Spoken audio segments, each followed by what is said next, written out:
Now we can perform CRUD operations, but sometimes we want to work with views or we want stored procedures.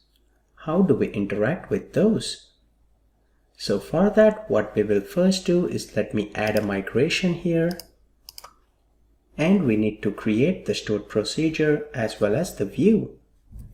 So I'll add a migration here. I'll call this add stored proc and view for now. And we'll go to our assets folder. We have an error. Let me change to data access and run that again. We'll go to the assets folder. In section 8, we have view and stored proc. Let me copy everything that we have here and we'll paste it inside the up method. Here I also have the code to drop them, so we'll paste it in down. Right here, what we are doing is we are executing a basic SQL statement in which we are creating or altering the view.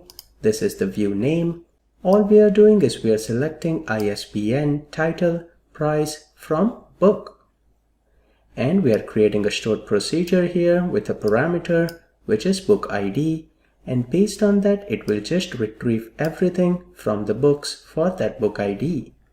So this stored procedure is basically doing a first or default on the book object, but you can go fancy with that. I want to keep it simple because my main purpose here is to show you how you can execute against view or stored procedures.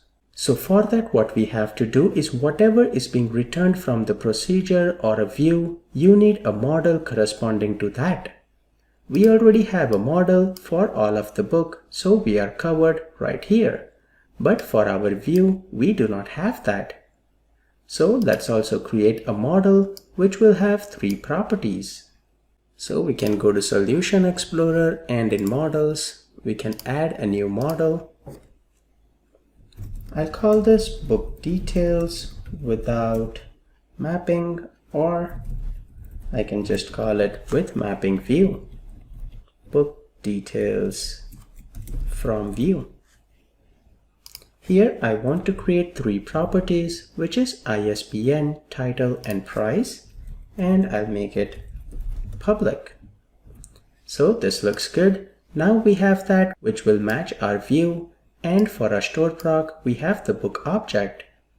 So let's execute this migration. We will just say update database, and that will create the view as well as stored procedure. We have an error here, and the error is I need book_ID. So let me fix that. Right here for the column name, we'll go back to our migration and we'll update the database again. I will fix that in the assets as well, so you do not face this error. Great, so the migration has been executed. Let's switch back to SQL Server. And in here we have the Wizlib project. Let's expand the programmability, and we have stored procedures. We see our new stored procedure here. And if we expand the views, we will see the new view. That is wonderful.